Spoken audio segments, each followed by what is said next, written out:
ये best decision है। मतलब इसमें कोई मतलब क्वेश्चन उठाना मतलब ना बहुत बड़ी नासमझी है। मतलब इमेजिन ही नहीं कर सकते आप इस युग में, जबकि लड़कियां आजकल 26-27 साल तक पढ़ाई कर रही हैं। मतलब 21 तो मिनिमम होता है मतलब, और 18 में तो कुछ समझ नहीं होती लाइफ की, और डिसीजन नहीं ले सकते आप इतना बड़ा 18 साल की उम्र में।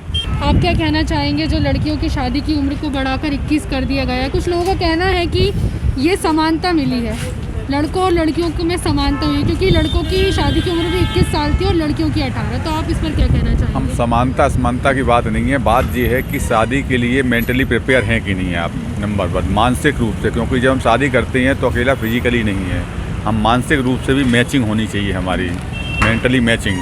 क्योंकि हम किसी भी परिस्थिति में हम दोनों लोग डील कर सकते हैं जब लोगों की मेंटल मैचिंग होगी हमारी। और जब मेंटल मैचिंग नहीं होती है तो वो चीज़ें नहीं होती। दूसरी चीज़ बच्चा ये है कि 21 साल में तो हम ग्रेजुएशन करते हैं, तो कम से कम एक हम मानते हैं हिंदुस्तान में आदमी को ग्रेजुएट होना चाहिए, तो लड़की को पूरा अधिकार मिले कम से कम अपनी एजुकेशन पूरी करने का, और डिसीजन मेकिंग पावर। 18 साल में बच्चा इतना मैच्योर नहीं होता है कि पूरा अपने लेवल पे वो डिसीजन ले सके।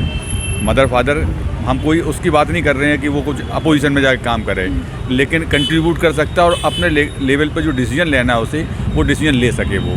तो हमें तो ऐसा लगता है कि हर तो फिजिकल मैच्योरिटी की भी बात है, मेंटल मैच्योरिटी की भी बात है, और जो समाज में रहने की समझ की बात है। और आज 21st सेंचुरी में जी रहे हैं, तो हम लोग उस ज़माने की चीज़ें जो थी लेकिन अब वो प्रैक्टिकल नहीं है। तो मतलब लड़कियों को पढ़ाई करने का भी मौका पूरी तरह से मिलेगा। नहीं तो अब अच्छा 18 साल की बच्ची तो इंटर पास करेगी, उसके बाद कुछ नहीं कर पाएगी।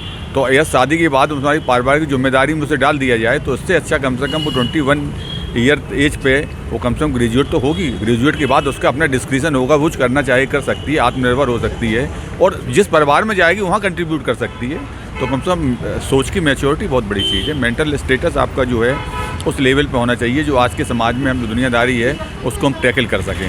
अदरवाइज़ तो स्टेपनी बन के रह जाती हैं महिलाएं। शादी हुई उसके बाद उसके डिस्क्रिप्शन पर अपनी ज़िंदगी जी रही हैं।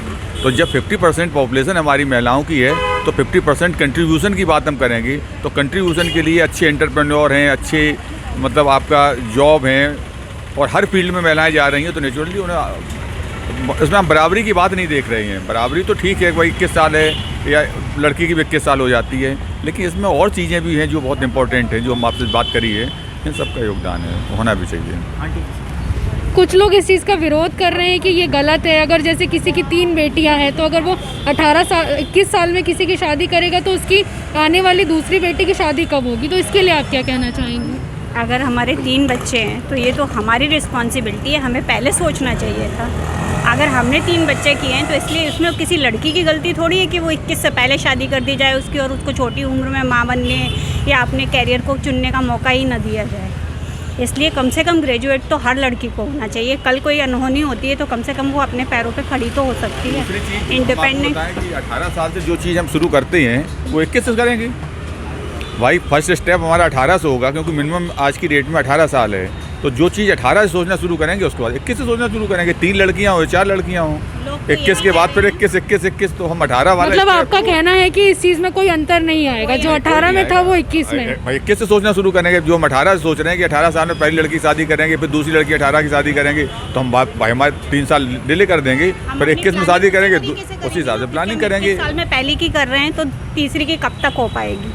प्लानिंग को उस तरीके से करना पड़ेगा। अब लोग कह रहे हैं कि नहीं वोट दे सकते हैं 18 में, तो वो शादी क्यों नहीं कर सकते? तो कितने बच्चे अपनी मर्ज़ी से वोट देते हैं?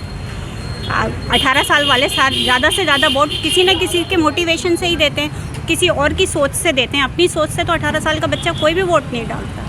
मतलब आपका कहना है कि वोट देने में भी 18 साल के बच्चे की सहमति नहीं होती है, उसे बताया जाता है, बट वो किसी न किसी से इंस्पायर होता है, माँ बाप की सोच से, अपने दोस्तों की सोच से, अपने ग्रैंड पेरेंट्स की सोच से। क्या उसकी खुद की अपनी कोई समझ होती है उतनी राजनीति को जानने की कि मैं किसको वोट करूँ और किसको ना करूँ? मतलब लड़की या लड़का जो भी है 18 साल की उम्र में अपनी मर्जी से वोट नहीं कर सकता, तो वो शादी के लिए कैसे कैपेबल है? क्या करेगा?